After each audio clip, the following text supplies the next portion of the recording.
All right, working on the Trans Am this morning. As you guys all know, sometimes you got to fix something to make another problem to fix that. Finished the subframe connectors under the car, and I had to move a gas line to just a little to the left, and I'll show you what's going on. After I moved that gas line, I went upstairs for the night. Luckily, I had a bucket here just in case. When I developed a small leak, so you can see the subframe connectors in. Well, you can see that. Let's put the light over here. There we go. That's better. So, where that flange for the subframe connector was bolted into the subframe, or the body structure, this was a mount for the gas line. This is the gas line. And it started to develop a leak. So right now I'm draining the tank. And the way I'm doing that is up front. There's the other subframe connector mount. Done. Put the exhaust back in. So I thought about it, and I could have cut the line open where the leak is, or I could have cut the line open on the rubber hose under the driver's or passenger side seat.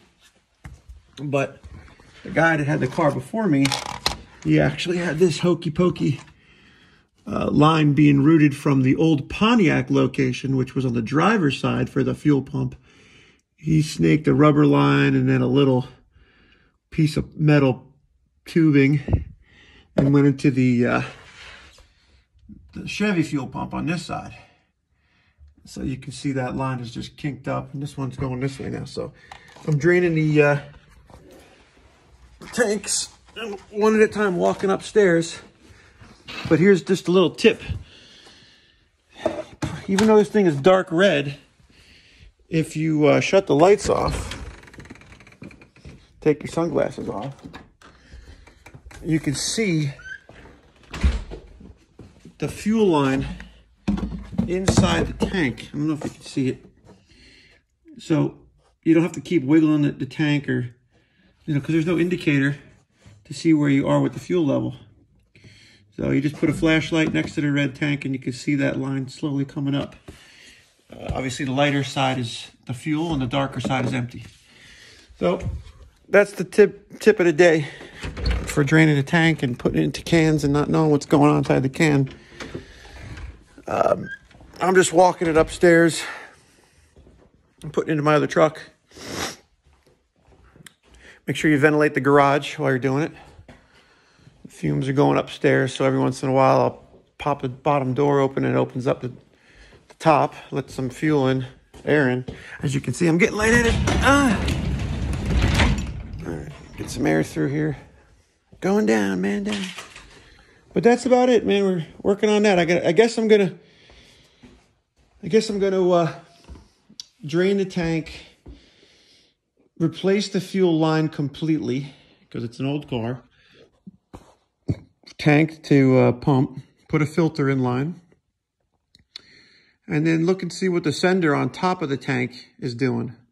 So on top of the tank, under the trunk, there's a sender that goes down into the tank with a pickup tube and a sock, and that's where your gauge is for your fuel gauge.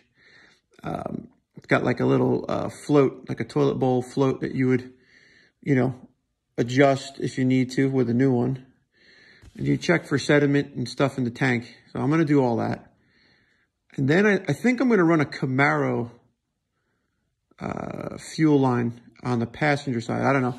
I don't know if I'm going to keep running a Chevy in this car or not. I might want to put a Pontiac engine in it and leave it and put a Pontiac fuel line back in. So I'm trying to decide that right now. These are the things that you got to decide when you're building these cars. They kind of decide for you, and sometimes they don't. So do I want to put a Pontiac 6.6 back in it? It says it on the hood. It's kind of like false advertising. Or do I want to do just keep the Chevy, keep it fun driving and easy to work? I got boxes and boxes full of Chevy parts. I don't know anything about a Pontiac engine. even though GM made it. I think there was an Oldsmobile too engine that they ran with the automatics this year. It was like a 403 or a 400 Pontiac, 403 Olds. And then there was the big block. Well, maybe I'll have somebody help me build a big block engine and we could put that in. I don't know, comment. Should I put a big block in this? Subscribe. I got 12 subscribers, man. That's lame. Step it up. And then we could get back to some more lectures. Give me a shout. Peace.